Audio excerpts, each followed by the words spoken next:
As we aspire to become a dad making a difference, we may rely heavily upon our own past experiences, childhood experiences, and even past relationships to help shape us into the fathers we want to become. Our experiences will have an impact on how we raise our kids.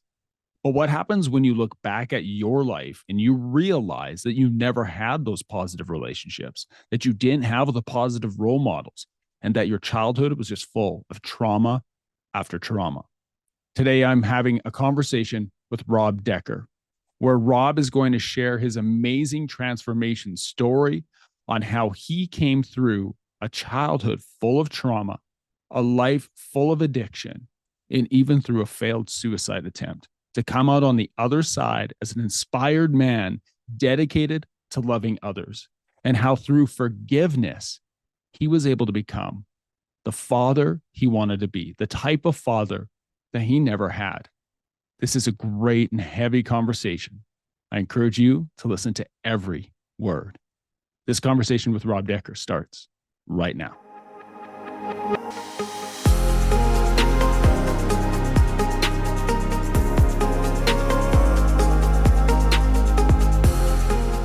Hello, my friend. Welcome to this episode of the Dads Making a Difference podcast. My name is Cam, and today I have the pleasure of introducing you to Rob Decker. Rob is a husband, a father, a personal fitness trainer. He's a C-car recovery coach and a best-selling author and speaker. And today you're going to hear his story, a story full of trauma, addiction, neglect, of a failed suicide attempt. But Rob's primary objective in sharing his story that he suffered through for many years is to inspire others and encourage others and give hope to others who may have fought similar battles, so that you can come out on the other side as Rob did, with forgiveness, understanding, and love.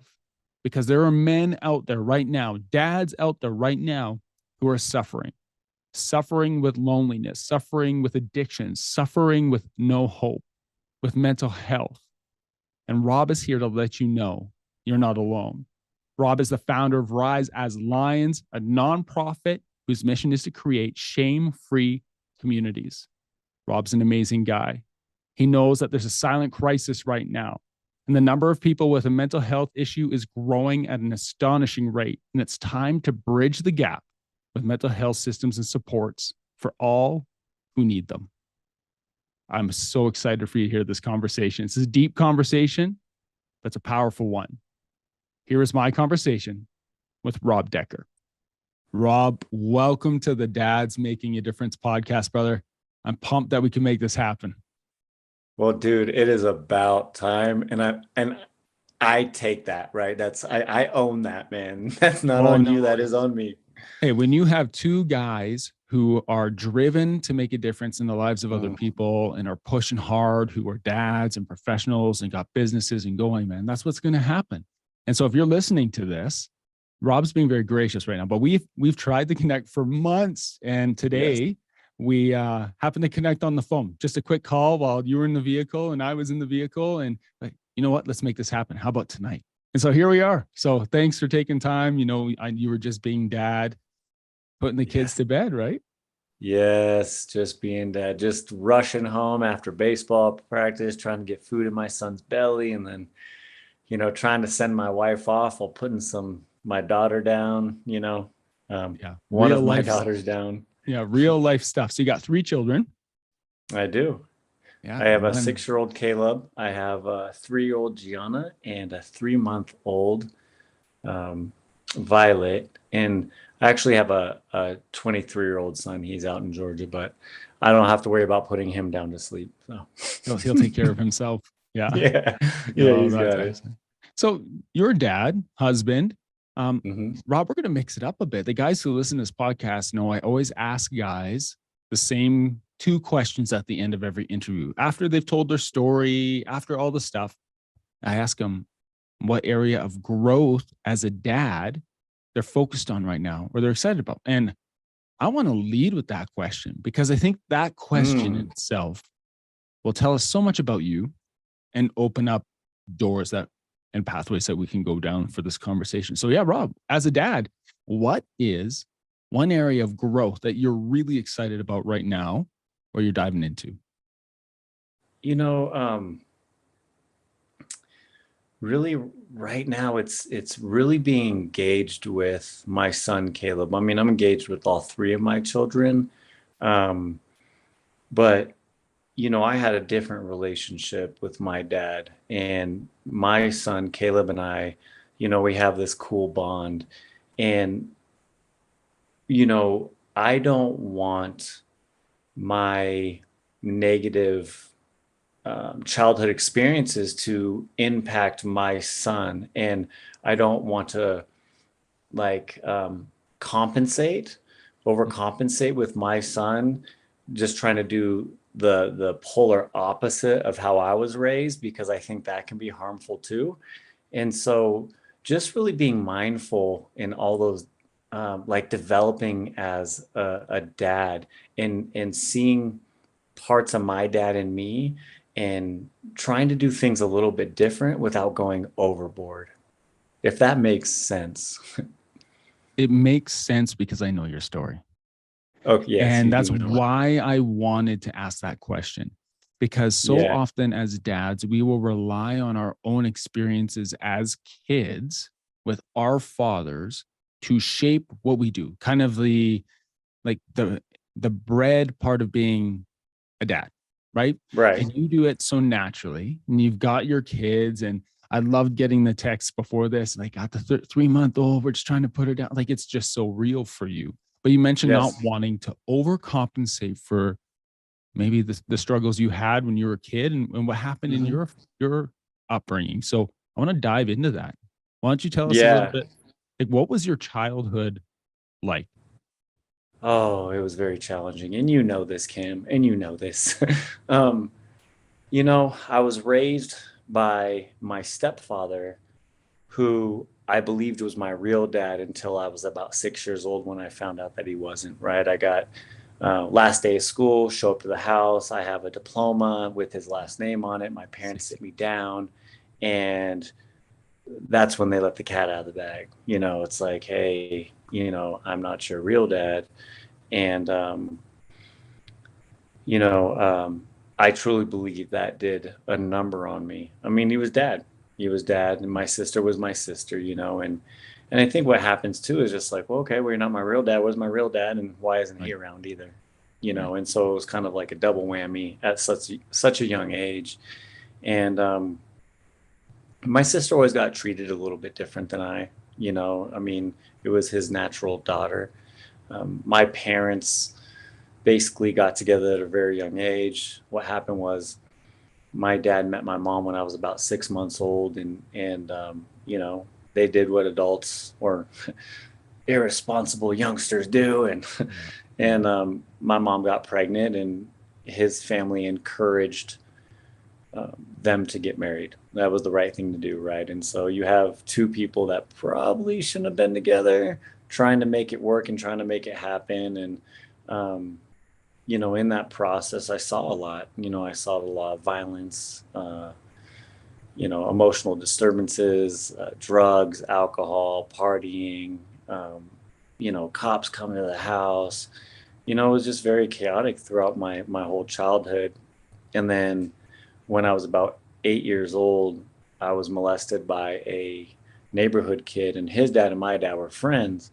Oh, My dad was ex-Marine, boxer. Like, dude, my dad was a tough dude. You know what I'm saying? Like, he was like that guy. the But, man's in man. the same breath, yeah, he was a man's man, but in the same breath, the embarrassment and shame of something like that happened, and knowing my dad's strong personality, it was like, that's not information I could take to him. So I didn't. Wow. And I buried that down. And, shortly after, I was a troublemaker, man. I just, and I started snooping around my parents' room when they weren't home, and I found some pornography in my dad's room. And so I started watching that at a really young age. And, this is before the technology era where, kids can just pick up an iPhone and check it out, right? Well, Right. I had a VHS tape. You had to put it back exactly where it was. You had to like rewind. Like whatever the case may be. Rewind it back to the right spot. Yeah, Get bro. it hidden again. Yeah, you're just hoping like dad's like, yeah, so so then pornography became such a big part of my life, and um, my just the inconsistencies in my parents' marriage and just the chaos, and I actually shut down a lot. I think that I started getting out a little bit of trouble outside of the house, but I would mind my p's and q's in the house, right? Because my dad's Marine, tough kind of guy, and by the time I was in high school, I had met a young lady, and she was like my first girlfriend, and something shifted for me my freshman year in high school. I think this is when I really started having a falling out with my dad, and so a couple things happened my freshman year in high school. One is I met that girl, and um, I went over to her house one day, and her parents were out of town, and her her dad's best friend was watching us, but instead he gave us alcohol and got us intoxicated, and he took advantage of my girlfriend like right in front of me. But How old something were you? happened that night. Sorry, About how old were you? 14, about 14. 14. So, Um, and I want you to continue, but I'm sorry. Can we just circle back for a second? 6 years old. So 6 years old, you're told that mhm, dad isn't your real dad. correct, And part of that, you've told your story before, I've heard it. Part of that is that you're not going to carry on his last name. correct. And you're working through that. And now, you know, life goes by, you're experiencing things in your household and your family. And now you're 14 years old. Well, Hmm. how old were you? You were 8 years old when you were molested by Correct. the neighbor friend. Yep. And now 14 years old, you're sitting there while another man Hmm. takes advantage of A your grown girlfriend. man, a A grown grown man. Yeah, a man grown takes adult advantage man. of your girlfriend when you're 14 years old. In this Right. 8 year period, that is just like the tip of the iceberg, but the trauma, like what that does to your Mhm. brain and development right now, man. Like I am, I'm just I can't wrap my head around this right now. So I don't want to interrupt your story, but just to No, you're good. reinforce what you just cruised through in about 4 minutes is like more than anyone should have to experience in their entire life. Yeah.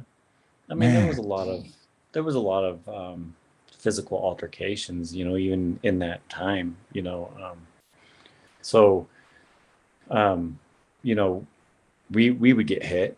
I would get hit. My sister not so much, but I would get hit, and um, because I was getting in a little bit of trouble and stuff like that. But same time frame, freshman year in high school. Um, I remember there was a kid in my metals class, junior, and he just loved picking on me, bro. And I just had it, man. I just had it. I think that everything that had happened in my house, like these disconnected relationships, just like you know, um, and I remember in metals class, man, this guy kept picking on me. So I waited. I mean, I just plotted this out. I waited for this guy to stand in front of the class to talk to the teacher, the metals teacher, mm, and I was on a mission to put on a show. And when he walked up there, I walked up there and I just unloaded on the dude. I saw a lot of violence, so violence was kind of like acceptable to me, right? I'd had seen it before. It handles business, so let's handle business. And I just remember unloading and corking on this dude and making an example out of him. So, you know, freshman year alone was okay. This girlfriend situation. Now I'm drinking, and I liked it because I didn't have to feel. So that's what that night did to me. numbing your feelings, numbing what you experienced. Yeah, and then now I just lit this guy up in my class, and everybody respects me. Mm. They respect me for taking down the older guy, right? So now I've developed kind of a bad boy image, right? Right. And ultimately, I was becoming my dad. I was becoming my dad. the guy that I struggled to deal with was the guy that I was becoming, and I didn't even see it, you know. And so, in my early teens, my mom and dad had broken up.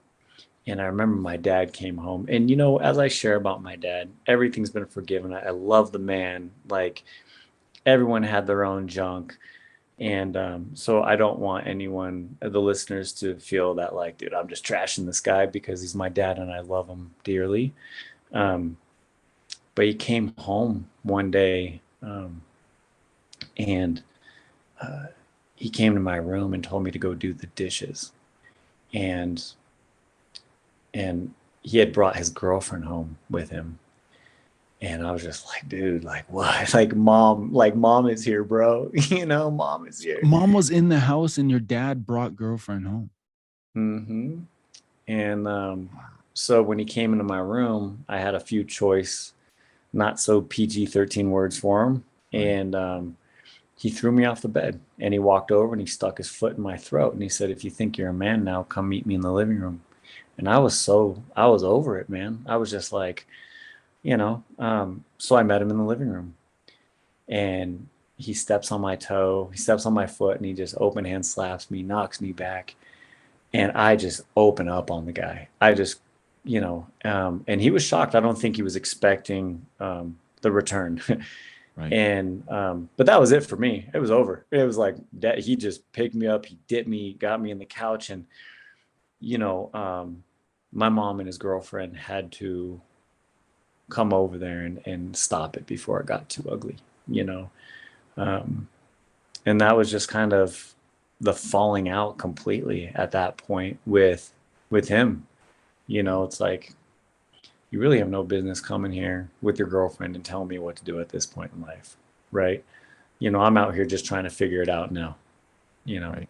And Right. so that was pretty much, I mean, that was high school, man. I mean, and at that point when that had happened, I'd been so far into getting into drugs and alcohol. I remember we went to my buddies and I, some friends, because there were some ladies there, some young ladies. We ended up going to a movie theater, and and it was a drive-in movie theater, and I was in the trunk of my buddy's car. We pull in and open the trunk, and I'm jumping out and being loud and obnoxious. And the guy next to us, he wasn't having it, man. And the guy pulls a shotgun out of the back of his trunk and he points it at me.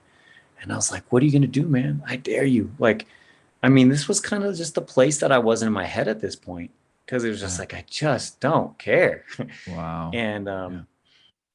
and he ended up putting the gun away, leaving, but then the cops show up and I'm irate. I'm like next level irate. And, I remember a police officer tried to grab my shoulder to calm me down, but instead I threw him.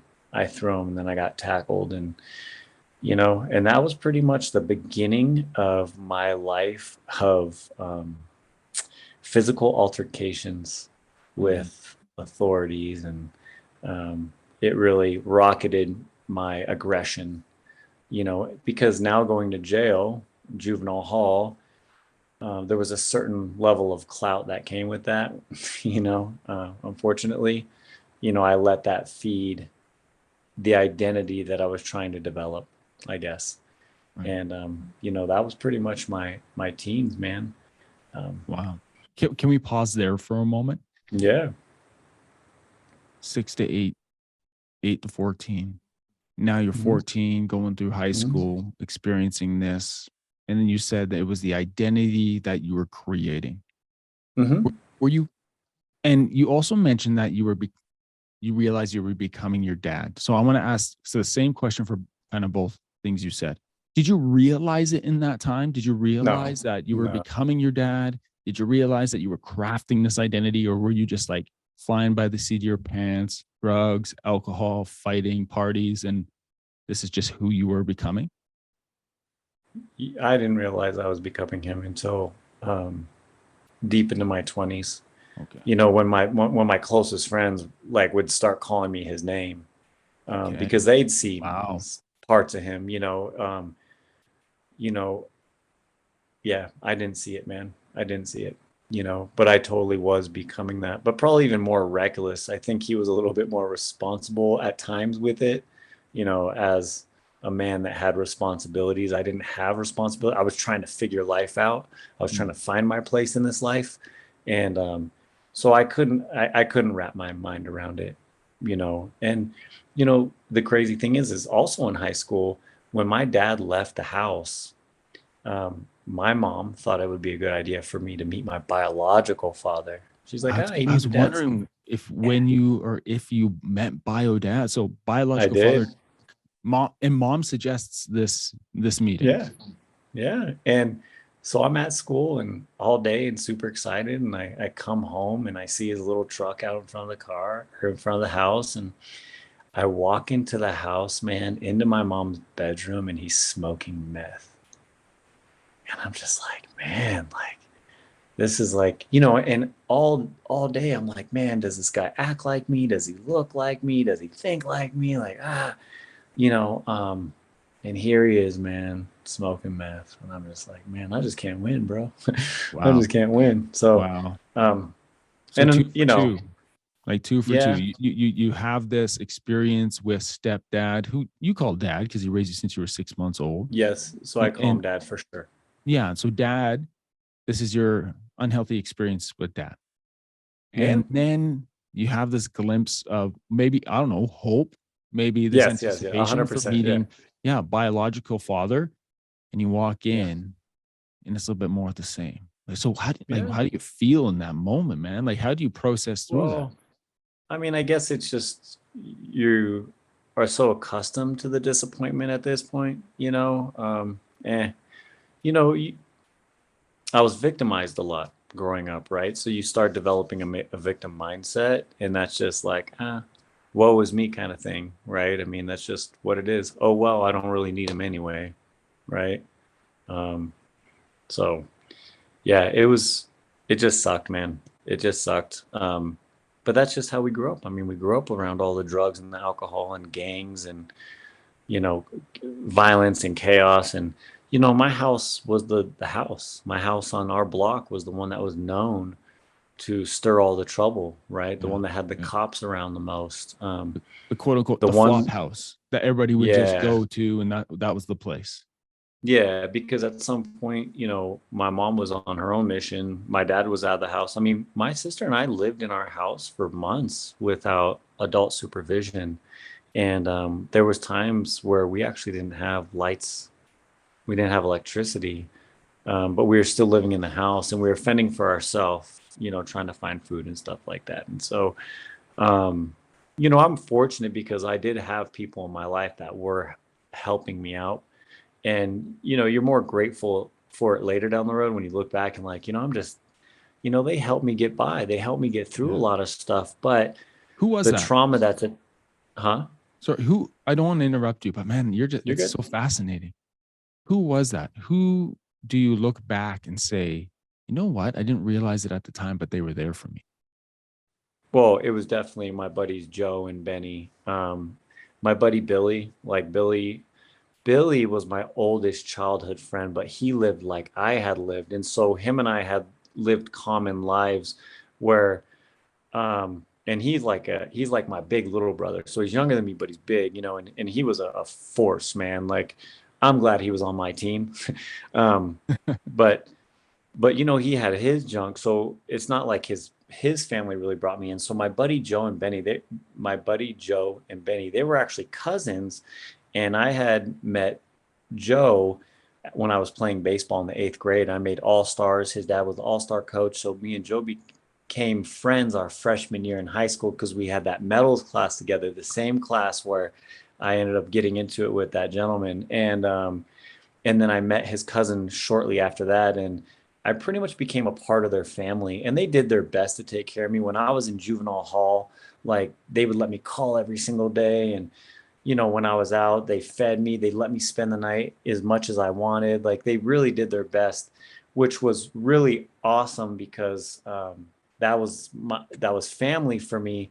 But there was still that other part of me that was yearning for my own dad and my own mom and my own family, you know, um, even to have a better relationship with my sister. It's like I just didn't have any of that. So I did have some good people that I love very much, and they're still in my life to this day. But you don't see it through that lens at the time, right? You're just really so focused on what you don't have and what's going Mhm. on with you and what negatively impacts you, you know? And and I think about your experiences growing up, and again, to the people listening to this man you're hearing the story from is an amazing father. Like you were Yeah, an thank amazing dad to your kids. And this is your background. And we'll get back to your family and your kids later on. But man, I still want to dive in because I think about your upbringing and I think about love. I think about intimacy. I think about connection and how from such a young age, these things didn't exist for you, or you sought them out in more or less a poisonous type of way. So you. you become a young man. You're out of high school. You're a young man. Um, what's next for you? Like, what direction do you Oh go? man. So, I another thing, it's all hindsight 2020, man. I was always a pretty outgoing, charismatic guy, and I was able to land some pretty good jobs and do really well at them. Unfortunately, the drinking, the using, the womanizing, always got the best of me, and something bad happened, right? And I'd end up Right. losing it.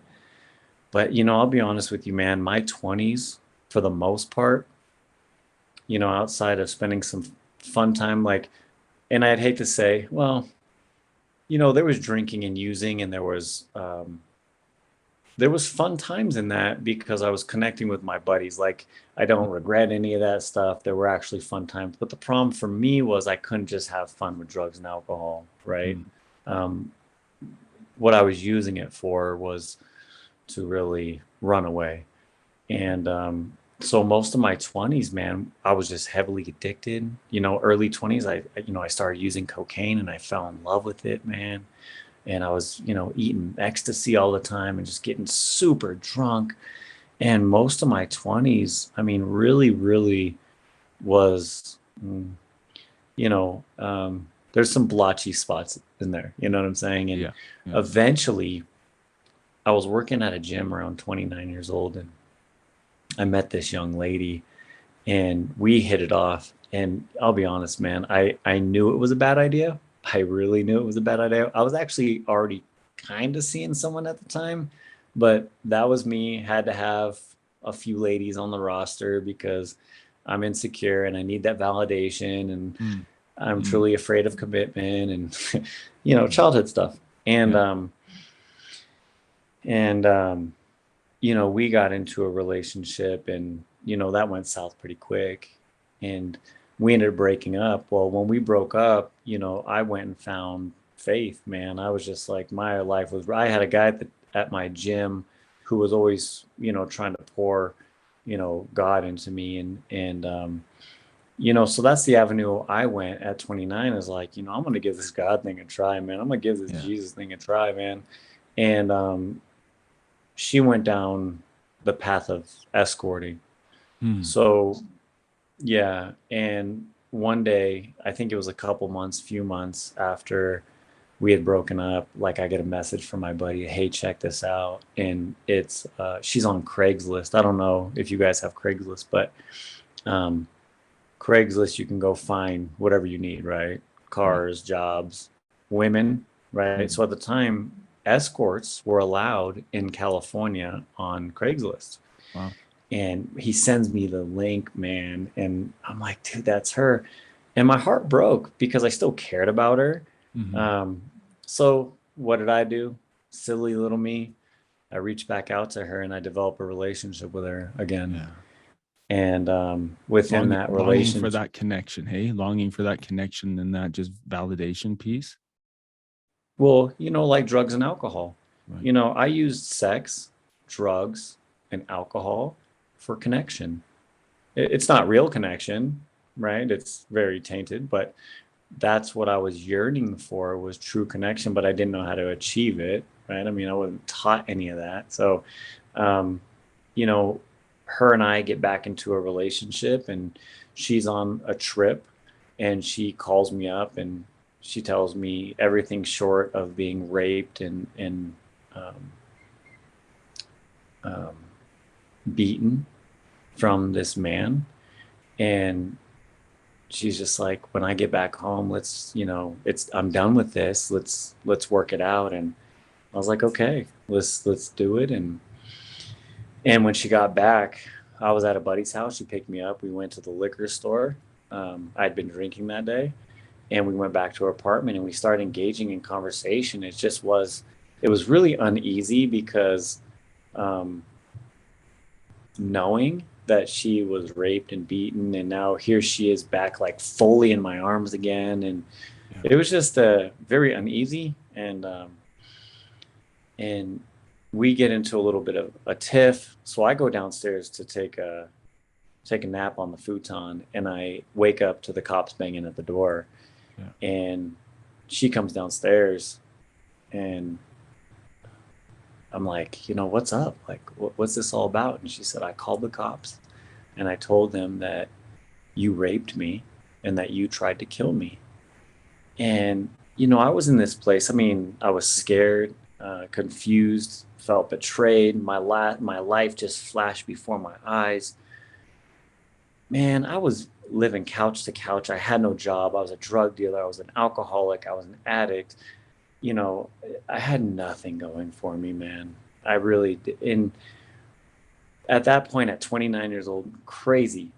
When I was younger, I was told that I'd be dead or in prison by the time I was 30. This was 8 days after my 29th birthday, and I'm sitting in this living room being accused of what I'm being accused of.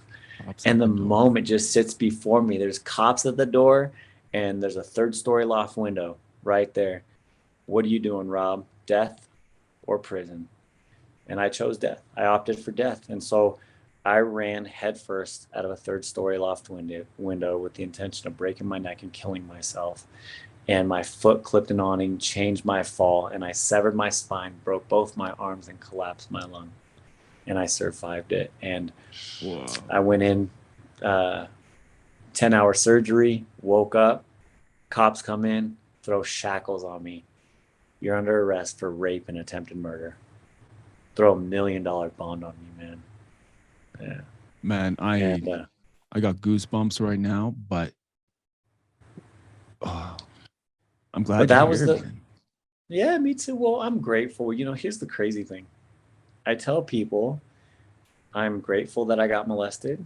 I'm grateful that I had a troubled childhood. I'm grateful that I had a drug and alcohol addiction, that I was falsely accused, that I attempted suicide, that I had all the experiences that I have had in this life, because now I get to sit across other broken men Mm. and say, man, I get you. I've been there. You are not alone. Um, Okay, with so everything I do. let's dive in because, man, this is Yeah. like my brain is going a million miles. And I apologize, Rob, that I'm interrupting you, but your No, story Cam, is I just love like this, gets me bro. fired up. I You just like where you are now, you're helping other men. But what happened after? So you are in the hospital, you're yeah. handcuffed to a bed, $1 million bond. How did you get from there to now? Because that is mind blowing to me right uh, my faith plays a huge role. So, Mara, I told you that when me and this young lady broke up the first time, I chose to walk more of a faith or righteous path, right? And not to say that I was super righteous, because I was still struggling, I was still doing some things. Um, but as I laid in that bed, I I asked God, I said, what happens from here on out? And man, the most supernatural thing happened. I was laying in that bed, and so keep in mind, I have an external fixator on my left arm, cast on my right arm, a back brace. I have a tube of medication coming out of my neck. I have oxygen going in my nose. I have all these heart rate monitors and blood pressure pads stuck all over my body, right? I'm trashed. I'm highly medicated on morphine and dilaudid due to the severity of the injury. There's no clarity.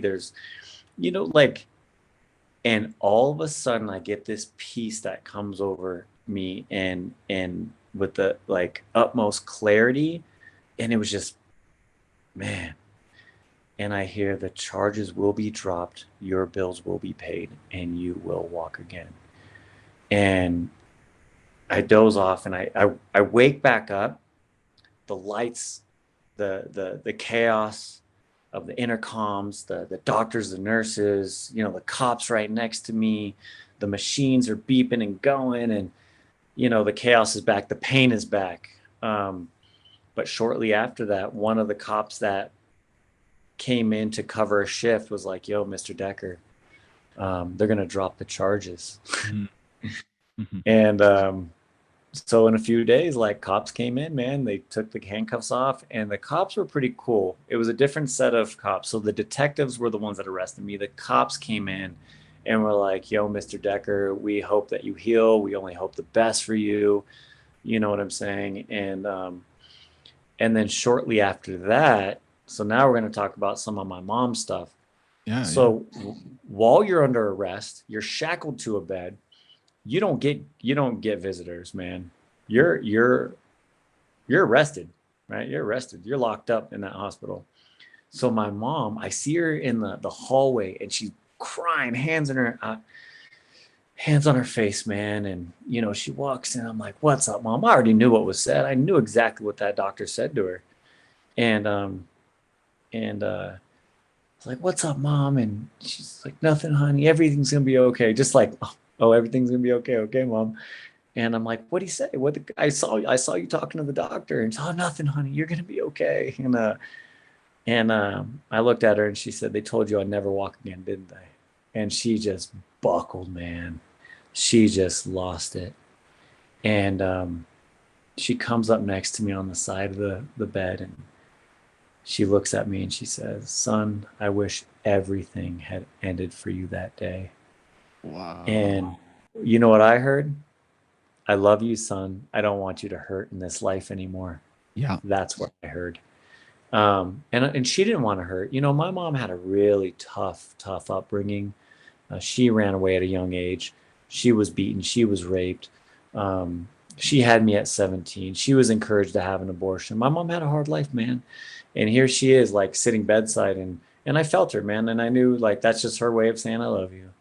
Um, and shortly after that, the neurosurgeon comes in, and he's like, "Hey, we're gonna have another surgery. We're gonna, like, for sure, no fear. Let's just do it. Let's Yeah. jump into it, man." I have a surgery. I wake up. I'm probably down for half a day or something like that. And a nurse comes in. She's like, "We're gonna try to get you up today." And Wow. previously I couldn't sit up at all without being my whole left side of my body shutting down. There was just too much pain. I couldn't. Um, but she gets me up, and I'm sitting up at the edge of the bed, and I'm like, "No way." And I put my feet on the ground. I'm like, "No way." And she's like, "We're going to go out into the hallway and start walking." And so we do. And my right side's perfectly fine. So my left side was the side that took the brunt of all the damage, bro. It's the collapse lung. And I was dragging my left leg. We get out into the hallway, and I'm actually really excited. I'm just like, "This is amazing." And she's like, "Okay, walk slow, take it easy."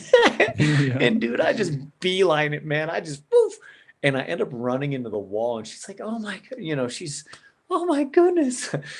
And I'm here laughing with joy, with a joyful heart, as much pain as I was in, man. I mean, I was still in a lot of pain after that surgery, but um, I knew I was going to walk again. I knew I was going to be okay. And eventually I end up leaving that hospital, staying with my mom.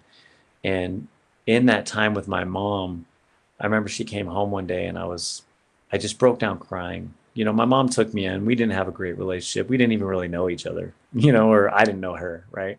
Right. And she starts telling me her childhood, the things she'd been through. And in that moment, I realized I needed to forgive my mom. I Wow. need to forgive my mom for everything, because she was a broken child just like me. And then she goes and starts telling me about my dad and telling me stories about him. And I realized he was a broken boy just like me. And I realized I had to forgive my dad. And I think that's when healing really started taking like emotional, physical, like um, that forgiveness for both of my parents. But the road was long, man. I mean, I had to do 4 years of physical therapy, hitting the gym, strength training, you know, days where I would go work out and then I'd be out for 3 days because of a combination of all the structural damage plus um, the physical pain of the training, right? Because Right. I was kind of an all-in guy. A guy that jumps out of a window is pretty All all in. in, Yeah, pretty all, right? He's pretty pretty all all in. in. I'm an Wow. all-in guy. So, but that's just part of my personality. Just a overachiever in a sense, right? Performance driven. I have this performance driven personality that I developed because I always wanted to show my dad I was good enough. Dad, Hmm. I'm good enough, Dad.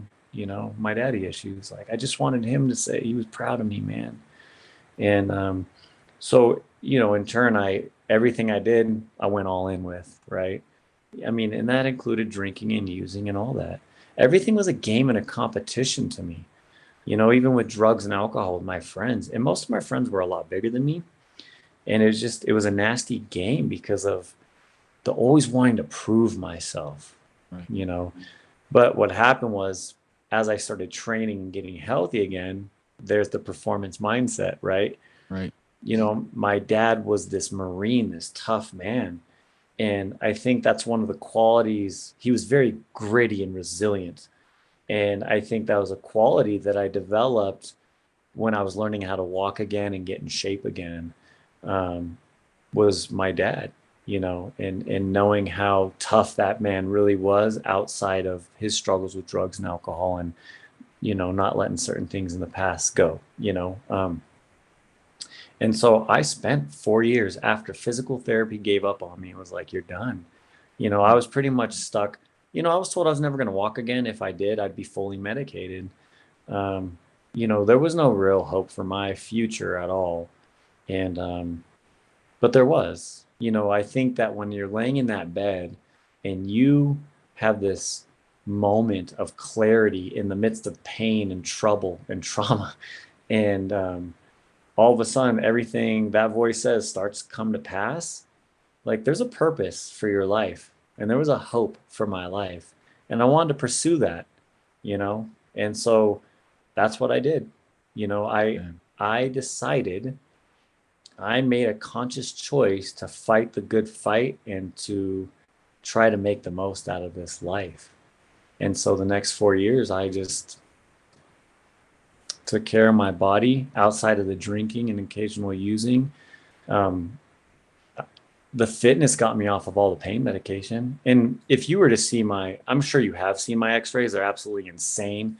Yeah. You know, chiropractors, doctors, neurosurgeons, nurses, x-ray technicians, anyone that looks at my x-rays, they're just blown away by the fact that I don't even take Tylenol, man. Wow. I'm over here almost 45 years old playing center field for my softball team, rounding the bases like a madman, crushing 330-foot home runs. Like, Yeah.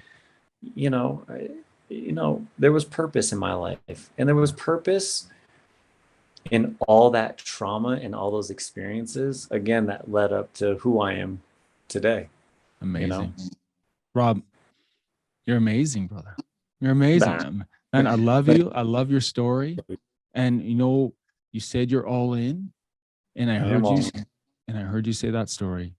But one thing that's standing out to me right now is that you're all in, but you were all in with forgiveness too, brother. Yeah. Like a lot of people couldn't let that go. A lot of people couldn't let the hurt go. And here you are forgiving your mom, forgiving your Hmm. dad, forgiving the Hmm. people who've done these things to you in your life and all in with it. And Yeah. it shifted your trajectory. I'll say this. Anyone can say whatever they want about addiction. I'm not going to call out somebody else's addiction, man. Your process is your process, your journey is your journey. But I will say this. drugs and alcohol filled a void for me. And a lot of that void was resentment, bitterness, rejection, unforgiveness, isolation, neglect. And when I started getting full of life, so once I started forgiving people, all that other stuff started going, I have nothing to be better about. Like, I forgave that person. I have nothing, like, what they did is what they did. And understanding that other people have their own traumas, their own life experiences, and most people just choke them down and they do drugs and they get like, just like I was, that was my parents. And it's just a lot of people don't address it. And I figured if I could have a clean heart, I would heal and excel in this life. And I haven't drank alcohol in 10 years. I haven't used drugs in 10 years. And I have not even been, thank you. I haven't even been tempted to do so, because of all the forgiveness and, again, and my faith plays a big role in all that. So, Absolutely. you know, So bitterness, bro, is yeah, cancer. I'm yeah. just gonna say that. And it just eats at you. And it just It does. eats at you and eats at you. Yes. And forgiveness doesn't come without work. And so I want to go back to your dad for a moment. Yeah. So you have your suicide attempt. Mm-hmm. You spend time with your mom. You didn't bring your dad up in that. Was dad still connected after the suicide Yeah. attempt? Okay, so here we go. So yes. So we occasionally had conversations, and I would reach out to him, tell him I loved him and stuff like that. So, 10 years in after my suicide attempt, my dad and I kept in contact. And again, I held no grudges. And I remember my dad calling me one day and he says, son, I don't know why you love me. I don't know why you talk to me. I did nothing but try to bring you down, and I never wanted you to be better than me. And you know what this guy hears? I'm sorry, son. That's what I heard. I'm sorry. And all I could say in that moment, Cam, was, it's all right, Dad. You're my dad, and I love you, man. And just straight up. And I get off that phone call. A couple days later, I receive a phone call from my niece. Hey, Uncle Rob, Grandpa's dead. My dad was on his way out, man. And he just wanted to say sorry before he left.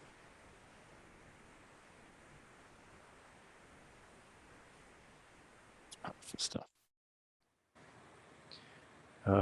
Very powerful. And I'm grateful for that because I know that not everybody gets that experience, man. I know that forgiving him and being a part of his life over that 10-year period, I guarantee you the guilt, the shame, the feeling like he had a hand in my suicide attempt because, sane people just don't jump out windows, man. Right. I believe that he had a hand in that, and it was freedom for both of us, and a couple years go by, and all of a sudden I just get this urge to reach out to my biological father, and I do, to find out that he has stage 4 bladder cancer. Oh man. I'm like, here we go. Right? Okay. Yep. So this is what we're doing. So I spend the next 6 months connecting with him all through Facebook, no phone call, no video, just messenger. And it got to a point where he ended up in the hospital and things were getting really bad. And his health was depleting quickly. So I go out to Washington. His girlfriend and her daughter pick me up from the airport. And they're like, hey, there's other conversation that took place, but hey, Mike, he was waiting for you so he can pass on to the next life. Wow. Like, yeah, that's heavy. Like, hey, yeah. You're humbled by that. You're overwhelmed by that. You're just like, man, that's that's a lot. And so I get to the house. few hours goes by. He doesn't come out of the room. He finally crawls out of the room, man. He's so disconnected. He's so like far gone. And he sits down on the chair, and I'm sitting on the couch, and he makes eye contact with me. And we have this moment, right? And he's like, "Hey, buddy, how are you?" And he reaches over for me with whatever energy he has, and he pulls me close to him, and I'm putting my arms around him. I could feel his vertebrae and his shoulder blades, and he's just so frail, man. He's a Norwegian guy, man. Us Norwegian guys, we're not the smallest guys, right? So, well, I am, Cam. I am the runt of the Norwegian bunch. Just a heads up. So, but, you know, and I'm just like, Dad, I love you. I just want you to know that I love you. And my dad breaks. He just crumbles, man. And he gets up and he goes back to the room. Well, next day, nothing, man. And I got to go back home. I got to be back with my family. I never really left my family before. And so I'm walking in the room, and I mean, he's done, man. I'm looking in the bed. He's finished. Yeah. And I grab his hand and I start rubbing it, and I'm rubbing the top of his hand and his knuckle, and it's cold, and he's taking these like really shallow breaths. I mean, I'm like, "Hey, Dad, just know that I love you, that I forgive you. There's no hard feelings here. I gotta go home. I gotta go home to my family. I gotta be with my family, Dad." And I was like, "You're in God's hands now." And out of nowhere, he's like, "No, not yet." Like I just got chills. His mouth like really didn't even move, man. His eyes didn't open. There was nothing. It was like he, like just, and I broke. And that was hard to walk away from, because I knew that was the last time I was gonna ever see my dad. And I loved him, man. Both of these men, once you forgive, there's the opportunity of love, right? I believe that forgiveness is love. Wow. Forgiveness is love. And I love these men. And I left, and a couple days later I get the call. Yeah. Mike's gone. And so yeah. Man, I'm on this, and if you're, man, I'm getting emotional listening to this part of your story. And in my head, I'm like, Cam, like his entire story is emotional, but that connection piece, I circle back the parallel of like the hope and the pain. So your dad and your mom, they split when you're young, and you have the hope of seeing your biological father only to find the same pain. Your dad passes away. And a couple of years later, you reach out and you have this hope, maybe this hope inside of like reaching out to your biological father again, and get hit with the message that he's dying, the pain. And you go through that cycle once again, now a grown man, and you come through this entire experience. Man, you're incredible, because you come through this entire experience full of hope, full of love, and forgiveness. Yeah. What a powerful example of what God can do. So, man, so this is the thing that resonates. The thing that changed my life the most, Cam, was Jesus on the cross. Everything that happened to him leading to the moment on the cross, the asking the Father to forgive these people for all the hurt that they instilled on him, the suffering, the empathy, the compassion, the love, the sacrifice, the laying down his life because he loved you. And when I get into those places, man, that's what I look at. I look at that. And that right there was the ultimate example. Without that, I wouldn't be who I am today, right? I just would not.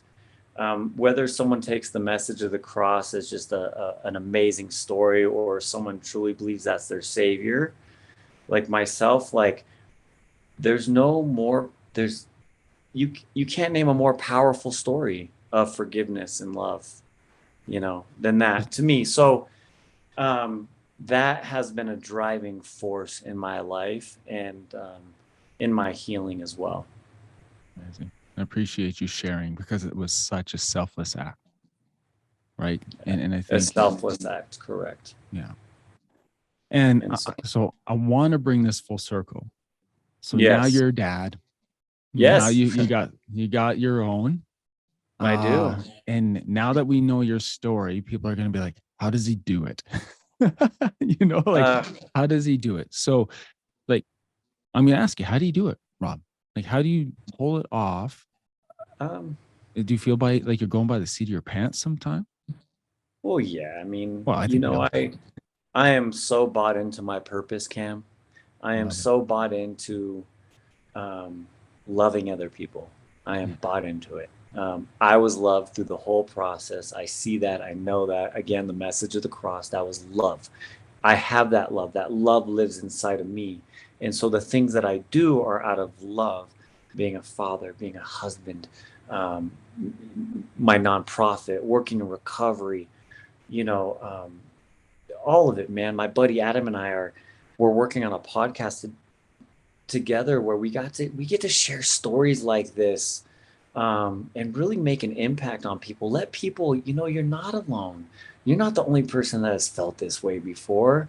Like, let me walk in the trenches with you. Let me jump on the front line with you.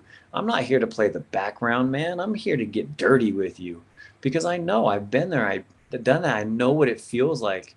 And so everything that I do now is really, to honor my life because it was given back to me more than once, right? Yeah. Um, there are people that have suffered worse injuries than me that can't walk, and I'm over here doing it all, man. I got a late jump on life in a sense, like, I have an older son that's 23, and the reality is I was checked out. I was a drug addict, alcoholic, and I wasn't really a good part of his life. We missed out on a lot together, but the last 5 years, we've been able to develop a great relationship with each other, to love my oldest son, even though I wasn't there. And then I get to pour it into my kids. I don't, I share this a lot, is that the ceiling in this life is going to be my kids' dance floor. Yeah. I love it. I want to create something so amazing with love as the center of it, and hand it over to them and be like, now you go do great things. You go love people, you serve people, you help people, you get creative. Whatever it is that you do, use your gifts that you have, your God-given gifts, and go make the world a better place, because we need that. And so, I don't know, I got a bit of a rescuer complex. And Is is that how you got so, into all the coaching roles? Because you're yeah. it's CCAR recovery coach. So I'm a Right? CCAR recovery addiction coach, right? I'm a baseball coach. My Yeah. son's little league team. I am a health and fitness coach. Yeah. I coach and work with troubled youth. So Amazing. coaching, yeah, coaching. Man, it's really more about being a support for somebody. Um, and that's what I want to do. I want to support people. I just recently started working at a recovery home where these people are extremely challenged with Mhm. the amount of trauma, and drugs that they've been exposed to for long periods of time. And one, it makes me grateful that my mind is sharp, my body's strong, I am good, and I have the ability to give back and provide, right? that's not everybody's case, and not everyone's future looks like that, man. And I have that opportunity to work with people that are in a much darker place than I believe I ever was, you know. And And you're so making a difference. That's that's the why hope. that's why we're here. Yeah. Rob, your story is incredible. You, my friend, are incredible. You truly are a dad making a difference. I get to do 52 of these a year, one per week. And I'm so Yeah. grateful that I got to do this with you today. I'm Uh, so grateful that I got to spend this time with you, that the people listening to this got to hear from you. So, Rob, Thank you. thank you, brother. I appreciate you. Yeah. If somebody wants Appreciate to connect with you, if they want to find you, where can they do that? So riseslines.org is my website. I also have robdeckerspeaks.com, which is another website. You can always find me on social media as well. Um, I don't want anyone to think my life is perfect. I still have my issues. You know what I'm saying? Yeah, Like, yeah, can we do the daddy issue thing?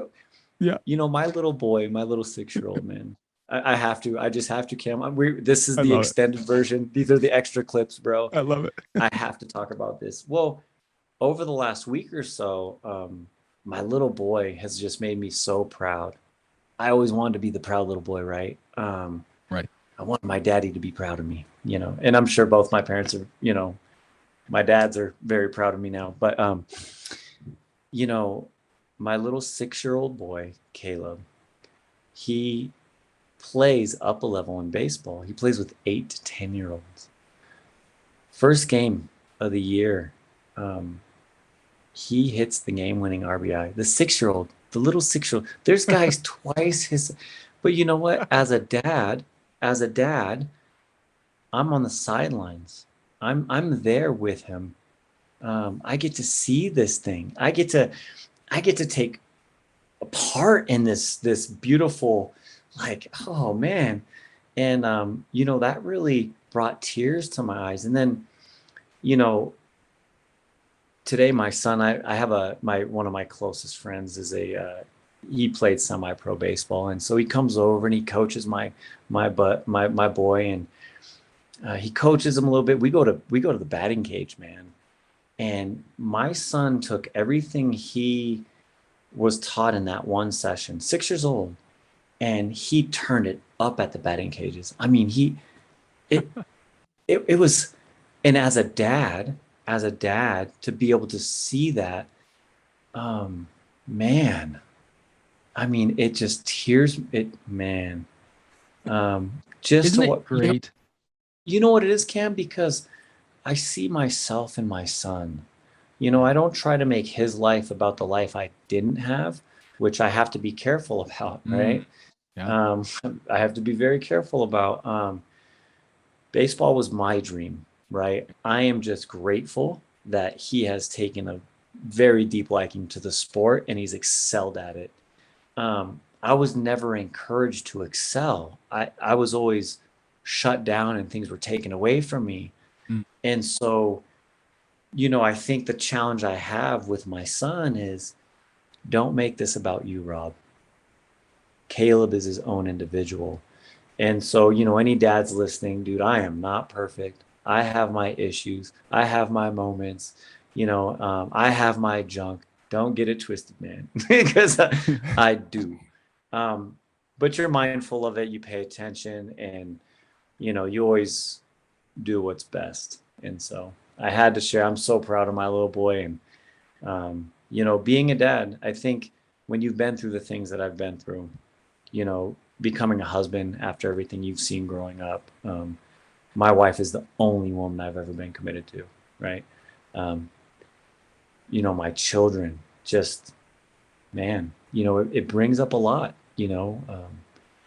but, so Man, I love it. I'll end with that, bro. It's the it is the best job. It is It's, being a dad, seeing, I have a son as well, and seeing yourself in them a little bit, but also knowing that their life is their life, and yeah, not to make it about you. And such an important lesson for so many of us to learn. Rob, Yeah. thank you. Appreciate you. And yeah, we're connected now, brother. So I can't wait to connect with you again. Cam, I appreciate you. Love you, brother, man. I really do appreciate you.